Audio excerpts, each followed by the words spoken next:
Muito bem, então começamos tendo calma, né? Já diria o termo. Tá certo aqui? Já está gravando? Tudo bem? Então tá bom. Antes da gente começar, vamos fazer uma prece, como de praxe, já buscando aquietar a nossa alma, tranquilizar o nosso espírito, os pensamentos de fora, os problemas seguem quando sairmos daqui, vão continuar nos esperando lá fora.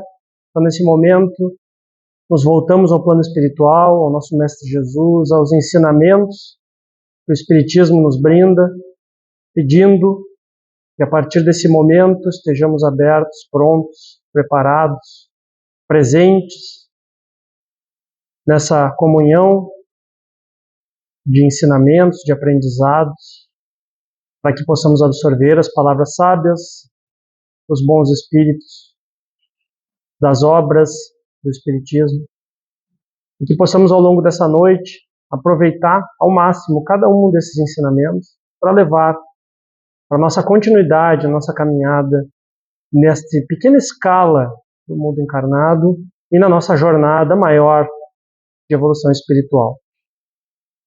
Agradecemos ao plano espiritual pela oportunidade e assim estamos prontos para o início da palestra dessa noite. Que assim seja. Então nós iniciamos a conversa com esse título, A Serenity, uma espécie de, digamos que na conjugação verbal, uma classificação gramática, um imperativo, um comando, uma ordem, ou um convite bastante importante para que a gente possa segui-lo. Esse título poderia ser traduzido para uma linguagem talvez mais comumente apropriada para todos nós, num bagualês gaúcho, num chacalma vivente. Talvez fica mais fácil da gente entender assim, mas a busca da calma, da tranquilidade, da serenidade, que basicamente nós entendemos, estudamos e somos ensinados desde sempre que existe uma conexão óbvia entre religiosidade, espiritualidade e, no nosso caso, nessa comunhão dentro da nossa casa que nos recebe aqui, com o Espiritismo. Com tranquilidade, calma, serenidade e assim por diante. Mas de onde que vem essa relação, essa conexão entre essas coisas? Parece tão óbvio, mas às vezes o óbvio ele precisa ser debatido, discutido. Por isso que nós precisamos ler o Livro dos Espíritos tantas vezes.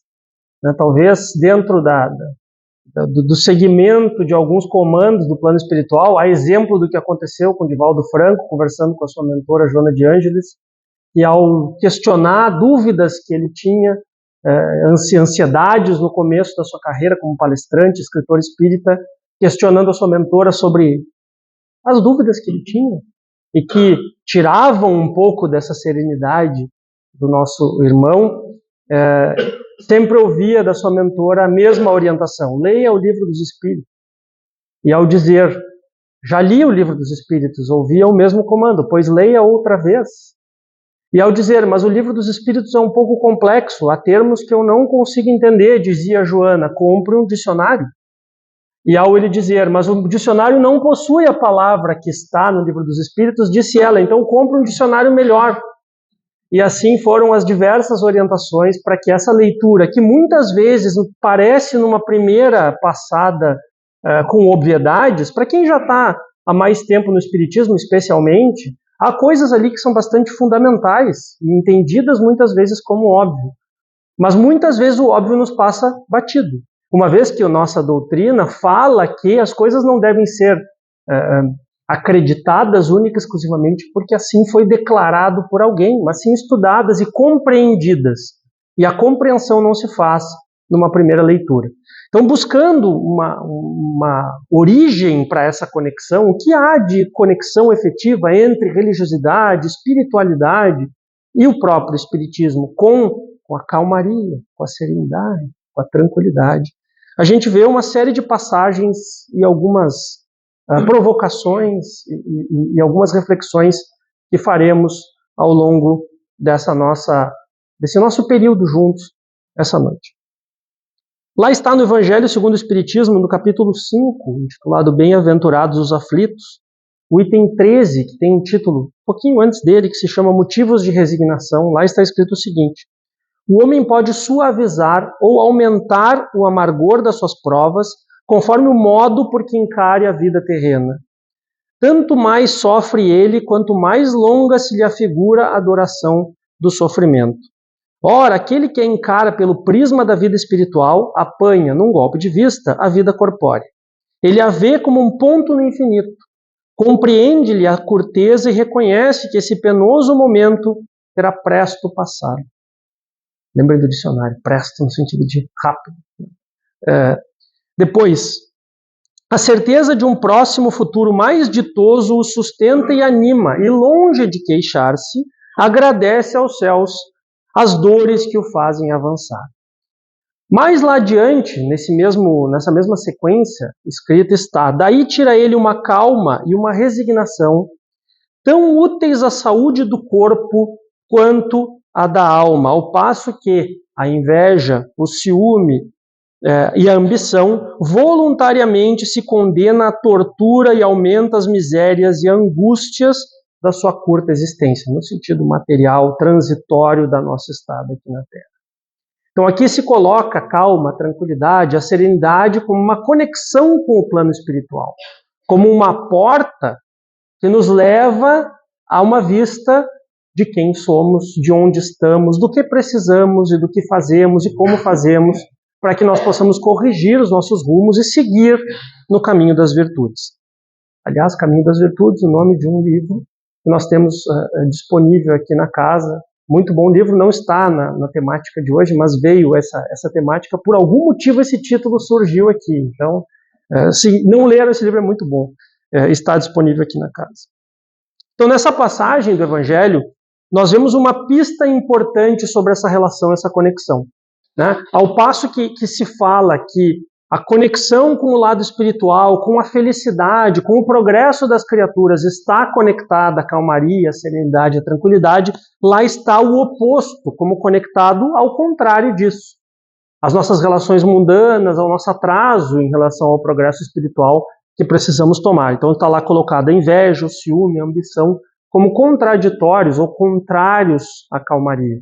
Porque a calmaria nos leva a ouvir, a refletir, a observar nós mesmos em primeiro lugar, as nossas atitudes, as nossas ações e onde nós precisamos nos depurar, focar mais a nossa energia em corrigir rumos e melhorar espiritualmente falando. Então, entendemos a serenidade como estado de espírito inerente aos que não sofrem. Né? Ele fala sobre o sofrimento, os bons espíritos falam sobre o sofrimento como consequência natural do uso da contrariedade da calmaria e da tranquilidade, que é o barulho, que é a ansiedade, que é o nervosismo, que é a irritação, e que nos levam, inclusive, a ações violentas e pouco correspondentes com a necessidade de evolução que nós temos. Então, se nós estamos nessa existência temporária para aprender em um ciclo com estágios dessa natureza, precisamos fazê-lo primeiro observando a nós mesmos. E não é possível observar nós mesmos vivendo no automático. Precisamos estar presentes. Precisamos observar, precisamos ouvir a nós mesmos e ao que nos cerca. E só conseguimos fazer isso se nós mantivermos o nosso centro, nos mantivermos balanceados. E isso é o que nós vamos tratar a seguir. Tem uma outra passagem da literatura básica do Espiritismo, que é do Livro dos Espíritos, está na questão 941, que refere o temor da morte. E lá está escrito: o homem carnal, mais preso à vida corpórea do que à vida espiritual, tem na terra penas e gozos materiais. A sua felicidade consiste na satisfação fugaz de todos os seus desejos, ou seja, uma busca constante por necessidades que são criadas por nós mesmos, corporeamente, materialmente. Muitas das coisas que a gente acha que precisa, na verdade, a gente não precisa. Nós criamos isso, ou fomos provocados, instigados, seduzidos a crer que temos uma necessidade que de fato não existe.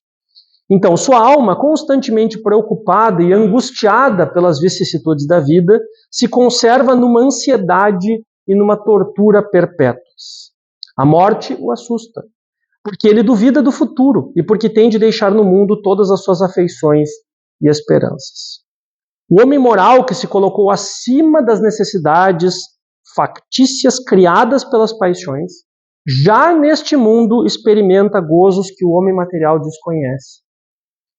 A moderação dos seus desejos lhe dá ao espírito calma e serenidade. Então, outra conexão entre calma, serenidade, tranquilidade, com um avanço espiritual. Porque ao termos a consciência conquistada através de estudo, de dedicação, de leitura, de presença em palestras, de conversas sobre o Espiritismo, nos traz essa calma, essa serenidade, porque nos dão a perspectiva de que o que acontece aqui, por pior que possa parecer, muitas vezes não é tão ruim assim. Ou não precisa ser tão ruim assim. Porque vai passar. Porque há outras coisas à frente e porque há consequências desse sofrimento que são maiores do que o próprio sentimento que ele nos traz enquanto estamos aqui. Mais adiante, nós temos uma tradução, uma conexão destes pontos trazidos por essas passagens que nos levam a entender que o excesso de apego à vida material nos leva a estado de ansiedade. Isso, inclusive, a gente pode encontrar fora da literatura espírita. Existe uma passagem do Mário Sérgio Cortella, que enfim, não é da literatura espírita, mas que fala sobre isso. E a frase dele diz: há pessoas que acham que a felicidade é a posse de bens materiais. Como isso, de fato, produz uma felicidade rasa, porque é momentânea, a pessoa entra em um processo obsessivo, que não tem nada a ver com o processo obsessivo de obsessores que a gente vê do plano espiritual em relação a vivências e outras coisas que a gente tem, mas uma obsessão criada por nós mesmos, né? Então, um processo obsessivo de imaginar que aquilo que ele chama de consumolatria é o que vai deixá-la feliz. Ou seja, idealizar o consumo como o Deus, né, que é aquele que nos traz a felicidade. Isso, essas pessoas creriam, e muitos de nós, em alguns casos, somos seduzidos a levar isso como verdade, que consumir vai nos deixar felizes. Na verdade, o que vai acontecer é colocá-la em um estado de ansiedade muito grande, de sempre olhar para o que eu preciso adiante. Qual é a próxima coisa que eu preciso adquirir? Então isso é muito comum em pessoas que têm muitos recursos financeiros e que dedicam esses recursos financeiros a coisas, é que elas não sentem mais esse prazer. Porque sempre há algo a mais para se conquistar. Sempre há algo mais caro, mais difícil, mais exclusivo. E essa busca incessante por passos que nunca tem fim leva as pessoas a uma ansiedade muito grande que é muito comum nos dias de hoje das redes sociais. Uma brincadeira, eu ouvi esses dias um músico falando sobre redes antissociais. Parecem redes sociais, mas na verdade não fazem conexões. É um verdadeiro mercado de troca de produtos, que no caso são notoriedade, likes, né, que não conectam as pessoas, mas sim as colocam em uma grande vitrine para serem consumidas. Então as próprias pessoas estão fazendo parte desse processo de consumolatria, que diria Cortella. Existe também um poema, seguindo fora da literatura espírita, de Vicente de Carvalho sobre a felicidade, que diz o seguinte: essa felicidade existe sim, mas nós não a alcançamos, porque ela está sempre onde a pomos, e nunca a pomos onde nós estamos. Então, se nós costumeiramente colocarmos a felicidade num ponto que não é o nosso ponto, ela sempre vai estar à frente de onde nós estamos. E aí nós somos os felizes condicionais. Serei feliz se, serei feliz quando. E aí sempre existe uma expectativa de algo a vir que normalmente não são coisas importantes. Às vezes são coisas bastante bobas e sem nenhuma importância para nós e para o nosso caminho espiritual. que vai nos colocar uma condição de buscarmos a felicidade através dessas conquistas normalmente materiais. Pouco mais adiante, no Livro dos Espíritos, na questão 967, das penas e gozos futuros, esse é o nome desse capítulo, tem uma pergunta que diz o seguinte: em que consiste a felicidade dos bons espíritos? Mais lá adiante, na resposta dos bons espíritos a essa pergunta, se diz: os que já estão bastante adiantados compreendem a aventura dos que os precederam e aspiram a alcançá-la. Mas esta aspiração lhes constitui uma causa de emulação, não de ciúme. Quer dizer, não é para fazer porque eu invejo, mas sim porque eu quero seguir o caminho daqueles que foram bem-sucedidos. Sabem que deles depende o consegui-la e para a conseguirem, trabalham, porém com a calma da consciência tranquila e ditosos de se consideram por não terem que sofrer o que sofreram os maus. Então, no caminho dos bons espíritos já há uma inspiração para seguir os passos daqueles que já trilharam caminhos ditosos, mas não no sentido de invejar o que foi conquistado pelos outros, que isso está mais ligado com a ansiedade, com o mundo material e com o contrário das virtudes, né? Com os vícios e hábitos ruins que nós temos aqui, mais próximos do mal do que do bem. Esses usam inspiração, se inspiram nesses passos, para não precisarem galgar os mesmos daqueles que sofreram muito para conseguir chegar onde chegaram. Nós podemos usar como um grande exemplo de criatura que nos ensinou muito aqui nessa vivência, óbvio, Jesus Cristo, nosso grande guia e modelo, mas um outro muito ditoso espírito que esteve entre nós, Francisco de Assis, pode ser usado também como um exemplo dessa calma e dessa serenidade, né? E existe uma obra chamada Carta Magna da Paz, que é ditada pelo espírito Camilo ao grande espírita, escritor e colaborador da doutrina espírita, Raul Teixeira, e lá lê-se nessa carta que Francisco, nesse livro, perdão, que Francisco escreveu de próprio punho: Deus é a paz. E aí Camilo escreve, logo a seguir nesse livro, o seguinte: quando no ocaso do século XII chega às brumas do mundo a figura de Francisco de Assis, este traz no bojo dos seus compromissos para com a vida a necessidade de instigar os corações humanos até onde sua influência pudesse alcançar a compreensão da importância da paz e da validade e oportunidade de buscá-la. Então a paz, como talvez o grande símbolo da serenidade e da tranquilidade, colocada como objetivo a se alcançar, tanto no sentido de o que ela tem para nos dar se nós a atingirmos, quanto pela importância de buscar essa paz o tempo inteiro como objetivo de vida. Nessa mesma obra registra-se o pedido de Francisco de Assis que diz: Senhor, faze de mim um instrumento da tua paz. Então, além de colocar a paz como objetivo, de deixar claro a validade, a importância e a oportunidade que é para cada um de nós buscar essa paz, Francisco se entrega como instrumento da paz do plano espiritual, para que ele possa trazer ou ajudar a trazer essa paz para todos nós.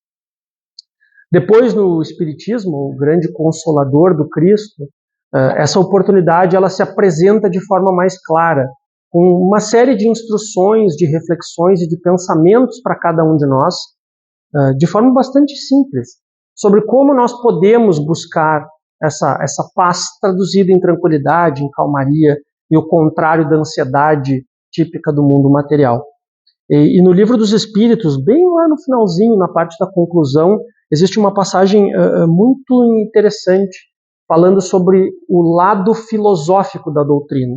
Então, falando, há a filosofia que me explica o que nenhuma outra me havia explicado. Isso são como se fossem registros, confissões de Allan Kardec do processo de compilar todas as informações dadas pelos bons espíritos e as perguntas feitas pelos médiuns, um trabalho exaustivo de muitos anos e muito trabalho para reunir tudo isso no Livro dos Espíritos. E ali ele está registrando como se fosse um diário de bordo desse trabalho, conclusões importantes colocadas e aprendizados desse processo. Então lá ele diz: há a filosofia que me explica o que nenhuma outra me havia explicado.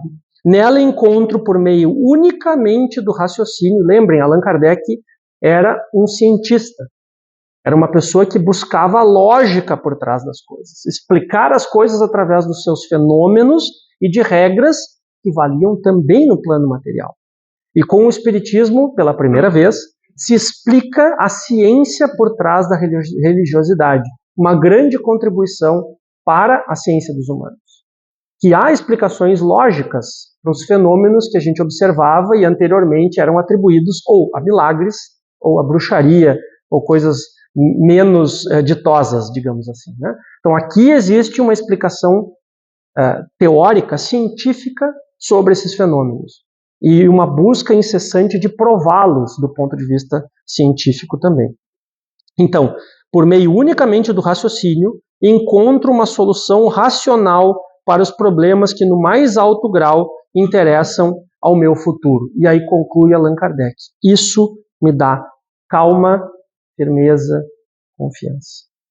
Então, na calma existe tanto a razão que nos leva à elevação espiritual, como o resultado de cada passo em direção da evolução espiritual.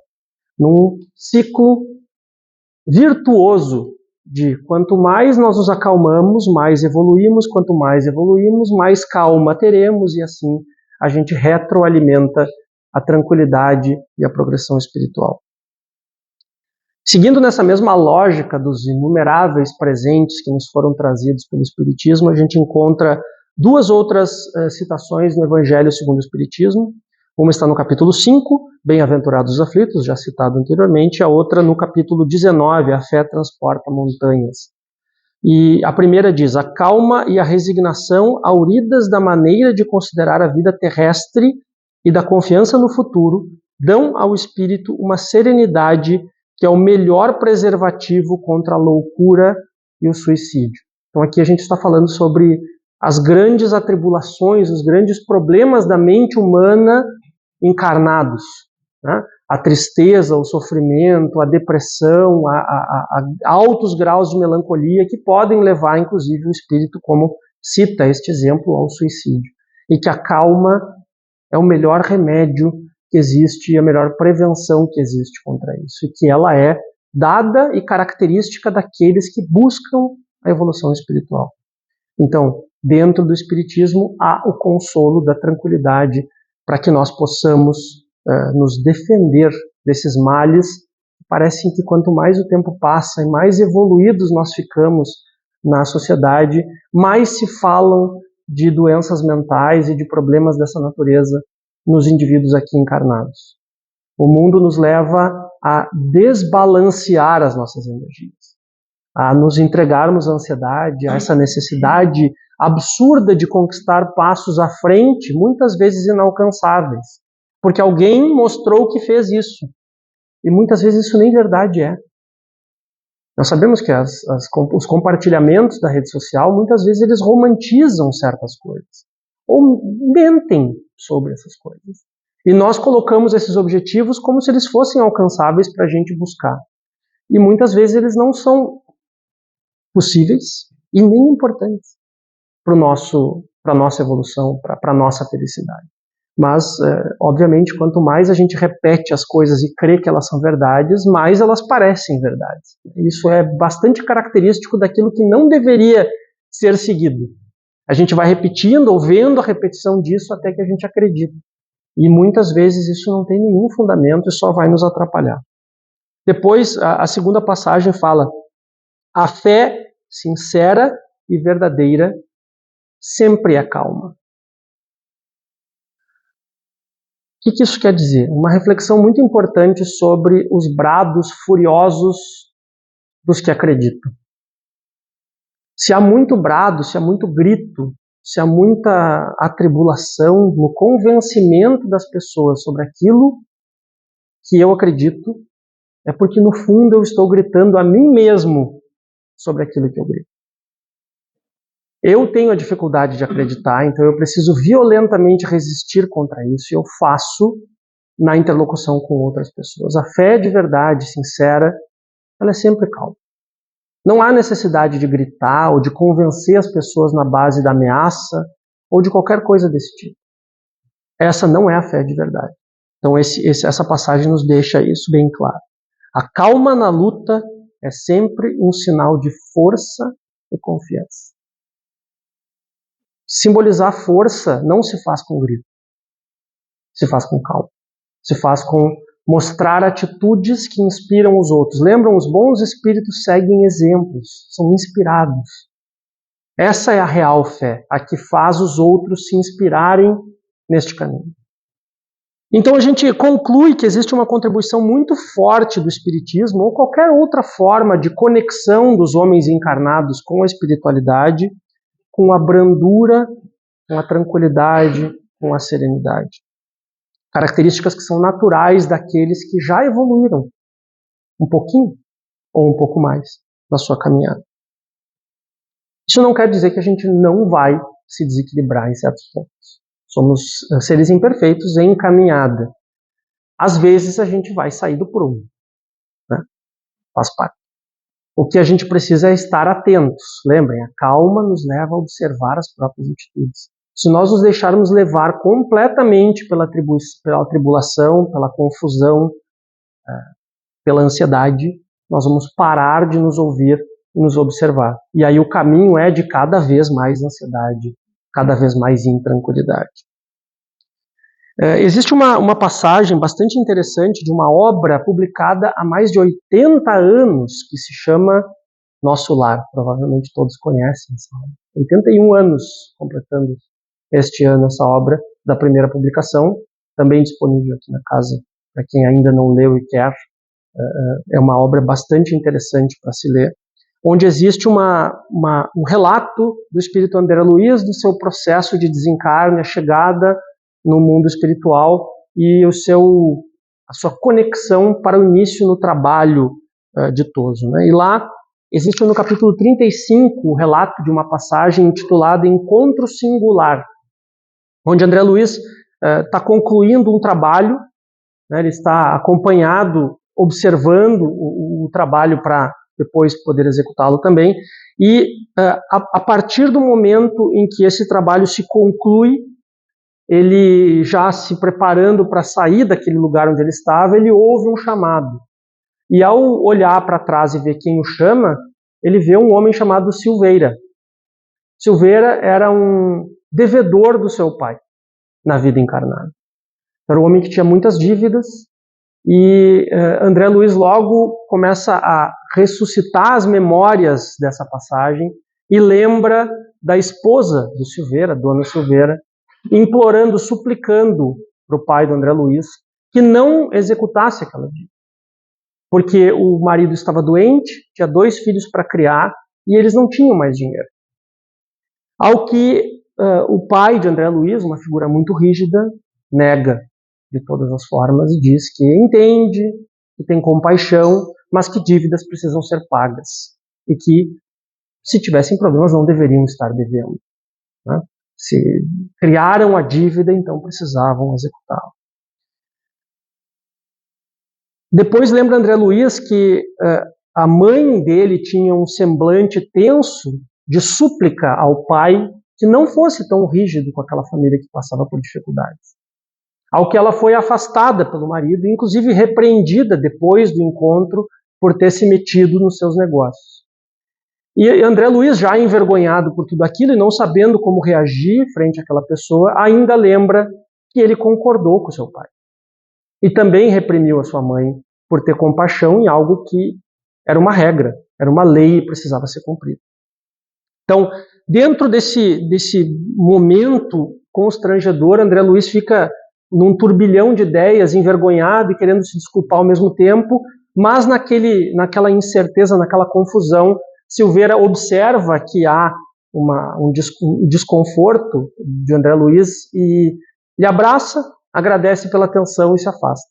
E André Luiz volta para o local de onde ele tinha vindo, e conversando com Narcisa, que era a enfermeira daquele lugar onde André Luiz estava aprendendo a trabalhar para recuperar os espíritos, ele vai se aconselhar com ela e diz o que aconteceu, E ela diz, mas você não aproveitou essa enorme oportunidade para se desculpar e entender melhor o que aconteceu com o irmão? E ele disse, eu congelei, eu não sabia o que fazer. Mas agora eu sei.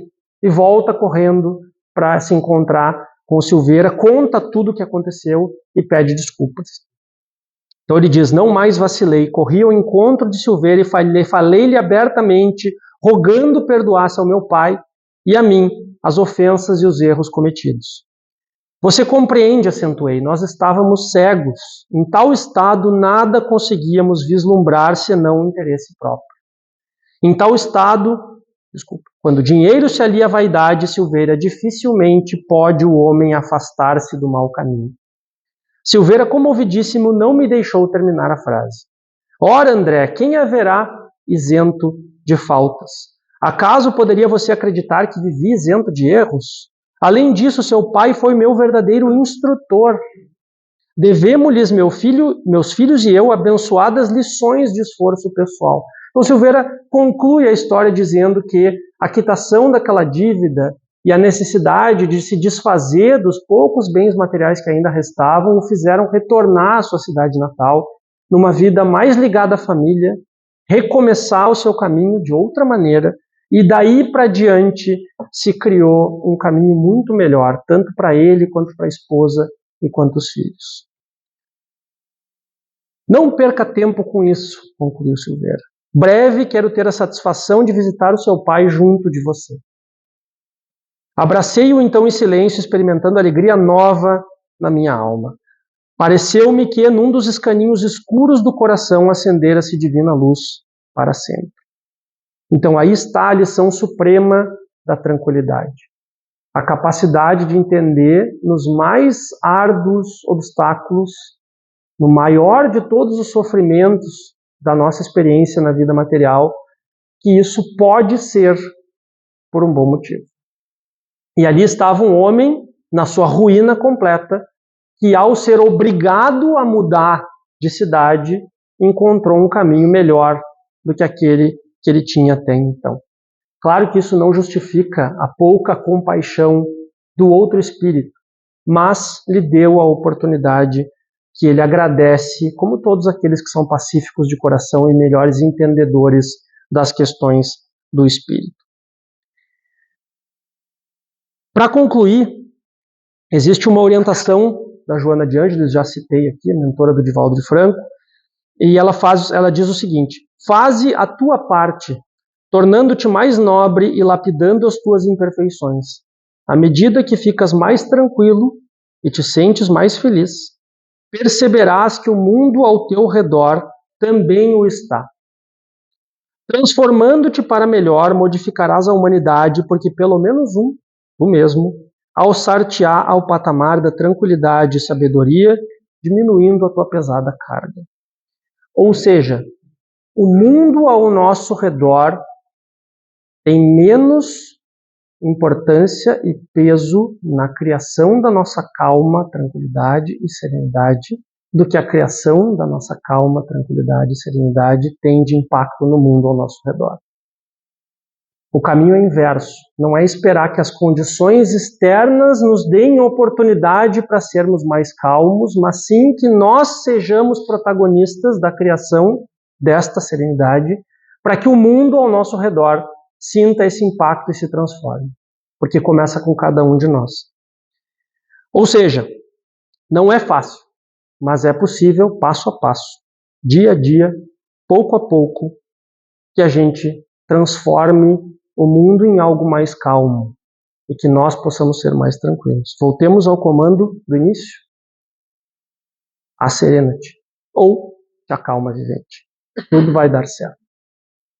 Com essas palavras, a gente encerra a nossa exposição dessa noite e vamos à segunda parte, que é o trabalho do passe. Os trabalhadores vão até as cadeiras onde vocês estão, vamos ter uma música, as luzes vão baixar e aí o passe vai ser transmitido.